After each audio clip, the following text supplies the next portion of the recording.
Firman Tuhan mencatat dan memberikan peringatan bahwa keadaan manusia di akhir zaman adalah sama seperti zaman Nuh ataupun zaman Lot. Di dalam firman Tuhan dituliskan bahwa pencuri datang hanya untuk mencuri dan membunuh dan membinasakan. Aku datang supaya mereka mempunyai hidup dan mempunyainya dalam segala kelimpahan. Dalam dekade ini manusia sedang menciptakan satu gelombang yang sedang merubah kultur budaya seluruh masyarakat dunia melalui teknologi. Artificial intelligence atau pergantian kecerdasan manusia, di mana robot-robot yang diciptakan untuk menolong umat manusia, sekarang malah robot-robot ini yang sedang mengontrol manusia, bahkan diprediksikan akan mengambil alih masa depan anak-anak manusia. Mereka disebut humanoid robotik karena mereka bisa memiliki perasaan dan emosi sama seperti layaknya seorang manusia. Bahkan ada di antaranya sudah menjadi warga negara suatu bangsa. Di dalam firman Tuhan dinubuatkan akan ada masanya di mana patung dapat berbicara, bahkan diberikan nyawa.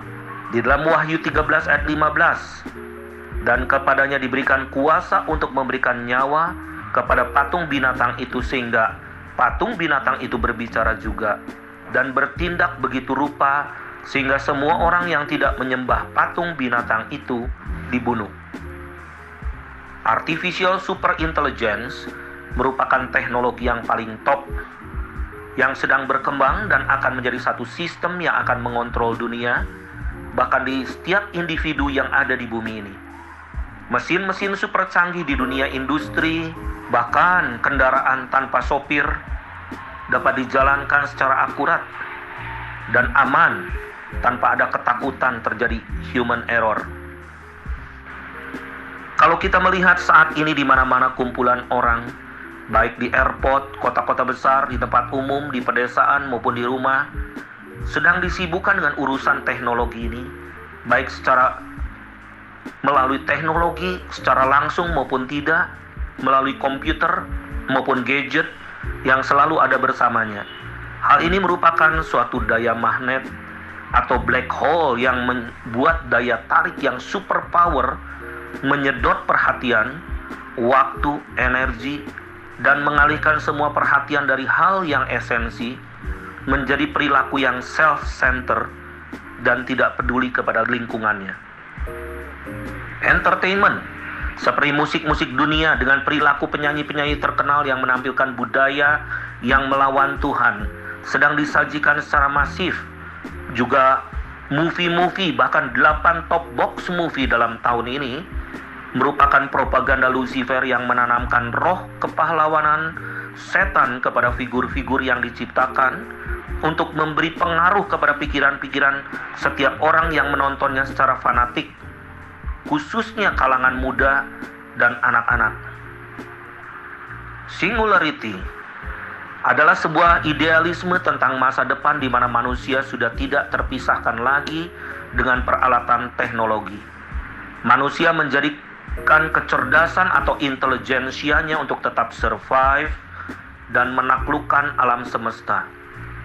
Pada masanya singularity akan menjadi suatu keharusan jika makhluk hidup berakal ingin status sebagai manusia.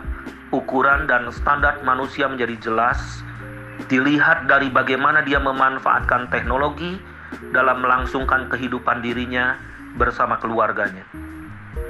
Dan hal ini bisa berarti manusia telah berevolusi dari makhluk berdarah daging menjadi makhluk energi dengan strata yang jauh lebih tinggi. Manusia bisa mengembalikan tubuh yang terbuat dari logam-logam pilihan atau udara atau cahaya pilihan dan mendownload semua ilmu pengetahuan ke dalam cakra padat berbentuk nano, membenamkannya ke dalam otak mereka, sehingga proses belajar dapat dipersingkat secara signifikan. Ini bukan hayalan. Beberapa proyek dan percobaan telah menunjukkan beberapa bukti hal ini akan terjadi, hanya tinggal menunggu waktunya. Teknologi juga membuat kebingungan secara gender, di mana gender X diciptakan sehingga orang tua masih belum menemukan apakah dia bergender pria atau wanita. Dan kebingungan ini akan menjadi suatu hukum yang disebut lawlessness, yaitu menentang hukum Tuhan. Hologram adalah rekayasa teknologi yang membuat satu ilusi dan bisa membuat gelombang penyesatan di dunia maya secara global.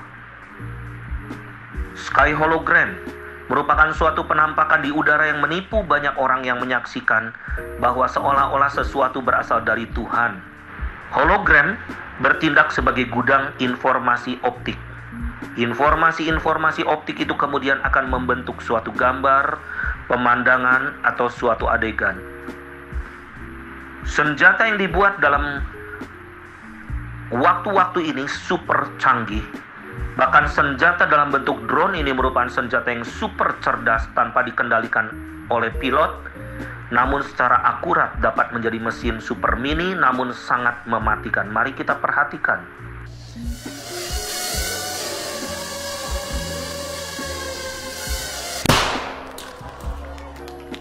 Did you see that? That little bang is enough to penetrate the skull and destroy the contents. Firman Tuhan mengatakan bahwa kita harus menguji segala sesuatu dan kita harus hidup tinggal di dalam Dia. Tuhan Yesus berkata, "Akulah jalan, kebenaran dan hidup, dan akulah terang dunia. Aku adalah Alfa dan Omega, yang pertama dan yang terkemudian, yang awal dan yang akhir." Karena itu perhatikanlah dengan seksama bagaimana kamu hidup. Janganlah seperti orang bebal, tetapi seperti orang arif. Dan pergunakanlah waktu yang ada, karena hari-hari ini adalah jahat.